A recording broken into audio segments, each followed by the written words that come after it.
Wa mimma yajibu i'tiqaduhu anna Allah Ta'ala yajuzu an yura fil akhirati lil mu'minina. Dan sebahagian daripada barang-barang yang wajiblah oleh mengiktikadnya barang itu, sesungguhnya Allah Ta'ala itu bolehlah oleh bahawa dilihatkan akan Allah Ta'ala pada negeri akhirat nanti bagi seluruh orang-orang yang beriman. Adapun orang yang kafir, walaupun mereka bisa juga tapi tidak terjadi karena mereka di dalam neraka. Dan melihat Allah Ta'ala di akhirat ialah bagi para penghuni syurga, itulah kita, golongan-golongan yang beriman. Adapun di dunia, pendapat kuat mengatakan bahawa bisa juga Allah dilihat di dunia, tapi hanya terjadi pada Rasulullah SAW. Yang kuatnya seperti itu, sebagaimana hadis yang diriwayatkan oleh Ibnu Abbas radhiyallahu anhu bahawa Rasulullah pada malam Isra Mi'raj melihat Allah Ta'ala. Itu pendapat yang kuat. Walaupun Nabi melihat, tapi Nabi tidak bisa menggambarkan Allah Ta'ala bagaimana hakikatnya kepada kita, karena Allah Ta'ala laisa kamitslihi, tidak bisa digambarkan, tidak bisa dibayangkan bagaimanakah zatnya Allah Subhanahu wa Ta'ala. Adapun di akhirat nanti kita juga bisa melihat Allah Ta'ala, zat Allah Ta'ala dan sifatnya Allah Ta'ala yang laisa kamitslihi syai'un, yang tidak bisa digambarkan. Dan cara untuk melihatnya wallahu a'lam. Apakah kita melihat nanti dengan mata ataupun dengan mata hati ataupun bagaimanakah, wallahu a'lam. Nanti insyaallah akan kita rasakan di dalam syurga insyaallah. Alasan kenapa i'tikad kita ahli sunnah wal jamaah mengatakan bahawa Allah bisa dilihat di akhirat nanti, lianna Allah Ta'ala 'allaqa ru'yata 'ala istiqraril jabali fi qawlihi ta'ala fa in istaqarra makanahu fasawfa tarani. Alasannya karena sesungguh Allah Ta'ala pada kisah Nabi Musa di saat beliau meminta kepada Allah untuk melihat Allah Ta'ala di saat beliau berada di Bukit Tursina. Beliau memohon kepada Allah untuk melihat Allah, maka Allah sampaikan kepada Nabi Musa, wahai Musa, jika memang gunung tersebut saat aku tajalli dia tidak hancur, maka engkau akan melihatku. Tapi kenyataannya bahawa gunung tersebut hancur. Berarti dunia ini bukan tempat untuk melihat Allah Ta'ala. Rasulullah pun bukan di dalam dunia, bukan di bumi ini melihat Allah Ta'ala di ketika Isra Mi'raj. Jadi alasannya ialah karena Allah Ta'ala menta'liqkan akan ru'yah, akan melihat Allah Ta'ala atas tetapnya gunung. Dalam ayat firman Allah Ta'ala, fa in istaqarra, maka jika tetaplah dianya gunung pada posisinya gunung, maka selagi engkau lihat wahai Musa akan diriku. Jadi Allah menta'liqkan lihat Allah dengan sesuatu yang jaiz. Itulah tetap gunung. Wa istiqraru jabali jaizun, dan bermula tetap gunung, tidak hancur gunung, artinya itu sesuatu yang jaiz. Gunung boleh hancur, boleh tidak di ketika Allah tajalli. Itu hal yang jaiz, boleh hancur, boleh tidak. Di Allah menta'liqkan ru'yah Allah dengan perkara yang jaiz. Fayakunul mu'allaqu alaihi minar ru'yati jaizan, maka adalah mu'allaq alaih daripada ru'yah, itulah melihat Allah Ta'ala. Itu juga perkara yang jaiz. Jadi sesuatu yang dita'liqkan dengan hal yang jaiz, maka dia perkara yang jaiz juga, walaupun tidak terjadi. Ini bicara kepada jaiz ataupun tidak jaiz ru'yah Allah. Jaiz hukumnya, jaiz. Kenapa jaiz? Karena Allah Ta'ala mentaklikkan lihat Allah Ta'ala dalam dunia pada sesuatu yang jaiz. Itulah mentaklikkan dengan tetapnya gunung, tidak hancurnya gunung. Hancur gunung dan tidak hancur gunung itu boleh-boleh saja, boleh hancur, boleh tidak. Maka melihat Allah Ta'ala pun hukumnya boleh jaiz. Li'anna al-mu'allaqa 'alal jaizi jaizun. Karena sesungguhnya sesuatu yang ditaklikkan atas perkara yang jaiz itu jaiz juga. Walaupun memang tidak terjadi. Jadi untuk sebagai dalil jaiz tidaknya itu dengan kejadian tersebut, kejadian pada masa Nabi Musa alaihi salam. Walaupun memang i'tiqad kita Allah Ta'ala bisa kita lihat, sifat Allah Ta'ala bisa kita lihat di negeri akhirat nanti, akan tetapi lakin ru'yatuna lahu Ta'ala bila kaifin, akan tetapi bermula melihat kita baginya Allah Ta'ala nanti di akhirat dengan tanpa kaifiat. Artinya laisat ka ru'yati ba'dina ba'dan, tidaklah dianya melihat Allah Ta'ala nanti di akhirat sama seperti melihat sebahagian kita akan sebahagian yang lain. Bukanlah kita melihat seperti kita memandang sesuatu dalam dunia ini, bukan seperti itu. Karena yang kita pandang sekarang ialah sesuatu jisim, sesuatu yang berbentuk. Sedangkan Allah Ta'ala kan tidak berbentuk, tidak berjisim. Laisa kamitslihi syai'un. Jadi janganlah kita membayangkan melihat Allah seperti melihat sebuah benda, bukan seperti itu. Fala yura ta'ala fi jihatin wala bilaunin. Maka tidak dilihatkan akan Allah Ta'ala pada jihad. Allah bukan di atas, bukan di bawah, bukan di kiri, bukan di kanan. Bukan pada segala jihad-jihad, bukan segala penjuru-penjuru. Wala bilaunin, dan tidak juga dengan warna. Tidak ada berwarna-warna Allah Ta'ala. Wala yura ta'ala jisman, dan tidak dilihatkan akan Allah Ta'ala akan jisim, bukan berbentuk Allah Ta'ala. Makanya jangan kita bayang-bayangkan. InsyaAllah akan kita lihat bagaimana cara melihat, dan apa yang tampak hanya Allah Ta'ala yang tahu. InsyaAllah akan kita lihat seperti itu. Tanazzahallahu Ta'ala an dzalika 'uluwan kabira. Maha suci Allah Ta'ala daripada demikian. Maha suci Allah Ta'ala dan maha tinggi Allah Ta'ala daripada demikian. Berjihad, berjisim dan berwarna akan sebagai ketinggian yang besar. Itu i'tikad kita Ahlussunnah wal Jamaah. Wa nafar ru'yata lillahi ta'ala al-mu'tazilatu, dan menafikan akan melihat bagi Allah Ta'ala oleh golongan Mu'tazilah. Ini golongan sesat ini. Ini golongan Mu'tazilah, mereka mengatakan tidak bisa melihat Allah Ta'ala. Dunia tidak, akhirat tidak. Qabahahumullahu Ta'ala. Hendaknya memburukkan, melaknatkan, membusukkan akan mereka oleh Allah Ta'ala karena i'tikad sesat mereka. Wahya min aqaidihim az-za'iqati al-batilati, dan bermula dianya menafikan lihat Allah Ta'ala itu sebahagian daripada i'tikad mereka Mu'tazilah, i'tikad yang sesat lagi yang batil.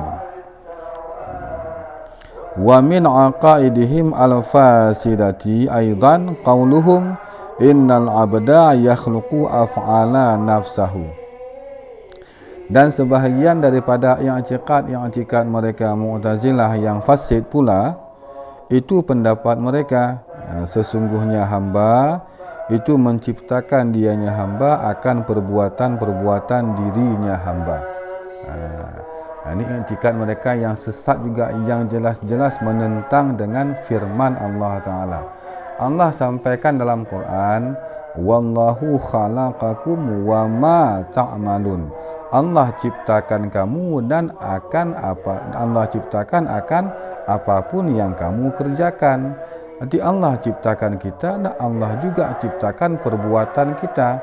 Pada hakikatnya perbuatan yang tampak pada kita semua datang dari Allah Ta'ala, bukan dari kita. Tapi Mu'tazilah mengatakan hamba yang berbuat, bukan Allah yang berbuat. Maka mereka jelas-jelas menentang ayat Al-Quran. Jelaslah kafir mereka dengan cara seperti ini, dengan menentang ayat Al-Quran ini.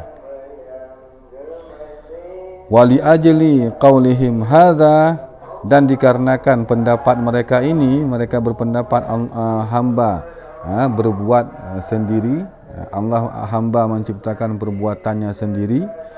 Yusammuna bil qadariyati, dinamakan akan mereka dengan golongan qadariyah. Ini golongan qadariyah termasuk bahagian daripada golongan Mu'tazilah, golongan sesat. Kenapa mereka dinamakan dengan qadariyah? Li'annahum yaquluna bi anna af'alal 'abdi bi qudratihi.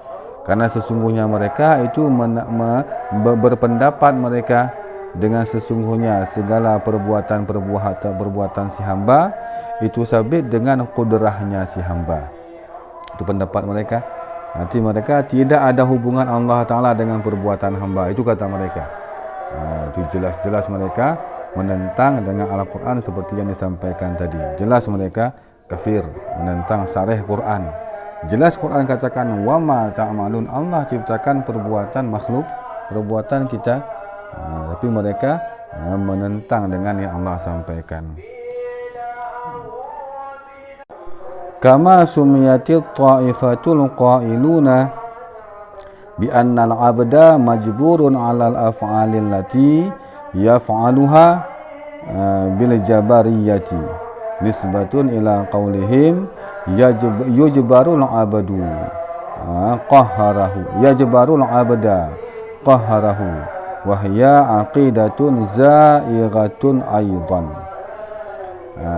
Jadi golongan qadariyah dinamakan dengan qadariyah sebagaimana yang dinamakan akan satu golongan yang berpendapat ni golongan yang lain, bahagian Mu'tazilah juga, yang berpendapat mereka taifah dengan sesungguh hamba itu yang dipaksakan atas segala perbuatan-perbuatan allati yang mengerjakan dia si hamba akannya perbuatan.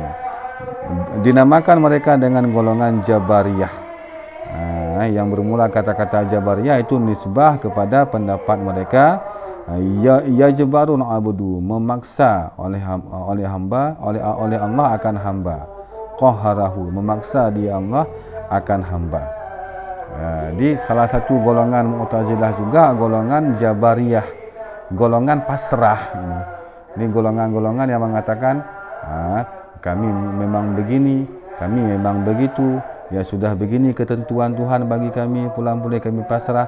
Kenapa kamu maksiat? Memang sudah ketentuan Allah bagiku seperti ini. Itu salah. Yang haknya ketika kita maksiat kita taubat, bukannya pasrah. Ini golongan Jabariyah, golongan yang pasrah. Jadi pasrah tanpa jelas alasan.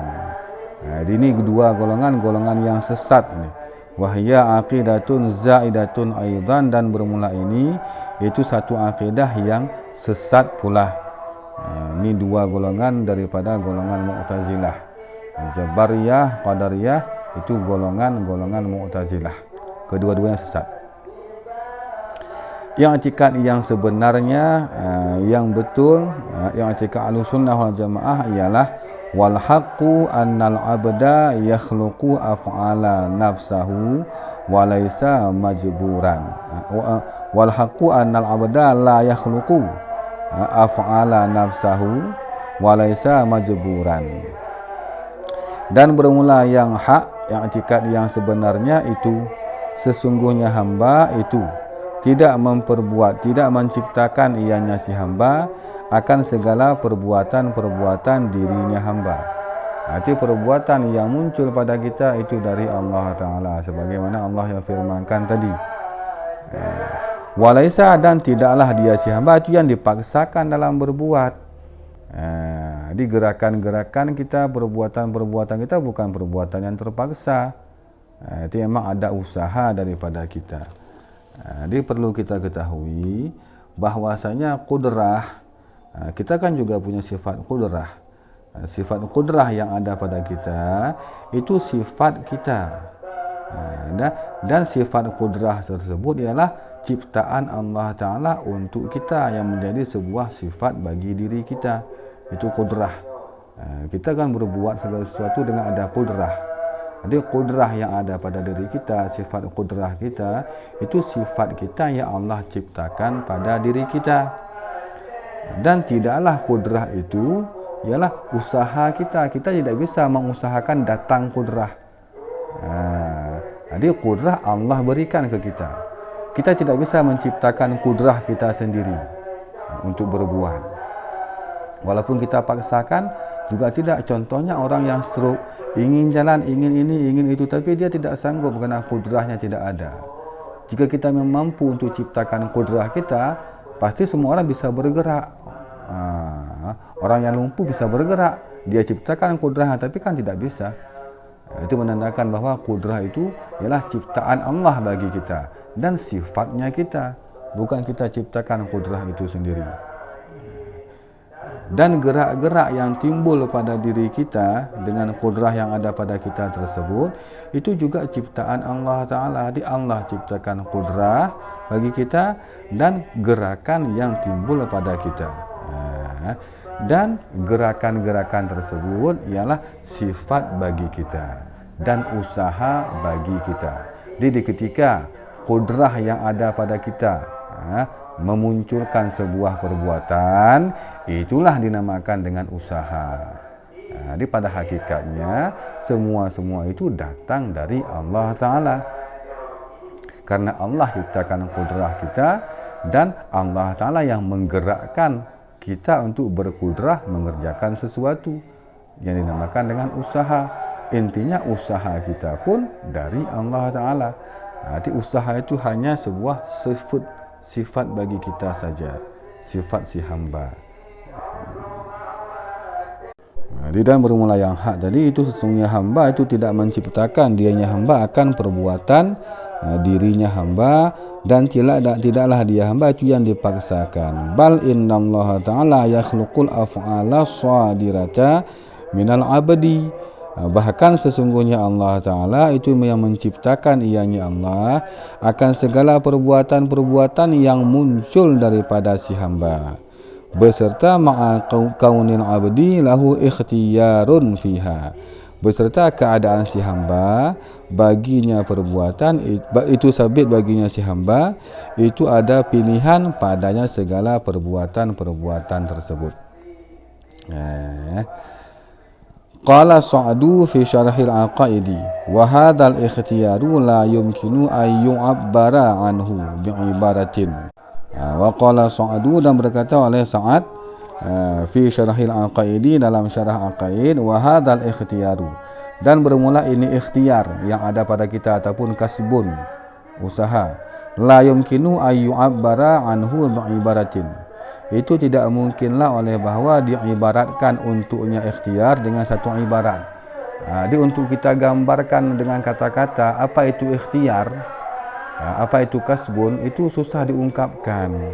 Tapi kita bisa bedakan mana ikhtiar, mana bukan ikhtiar. Tapi untuk kita ungkapkan susah, tidak mungkin digambarkan dengan kata-kata. Tapi untuk kita bedakan bisa.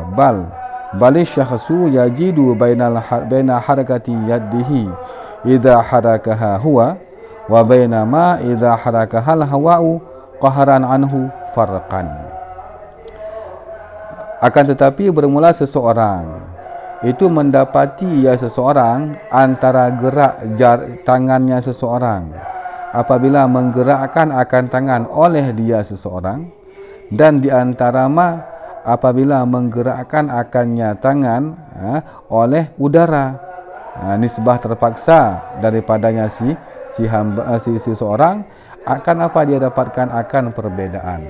Coba kita bayangkan, coba kita pahami, di ketika kita menggerakkan tangan kita, kita gerakkan sendiri. Kita yang menggerakkan dengan pilihan kita, dengan ikhtiar kita. Itu dinamakan dengan ikhtiar. Dan kita bedakan, andai kata tangan kita tergerak dengan ditolak oleh angin ataupun ditolak oleh orang, itu kan tanpa kita kasat, tanpa ada kita kehendak tergerak dia. Itu bedanya di antara sesuatu yang ada pilihan, ada ikhtiar, dan ada yang tidak ada ikhtiarnya.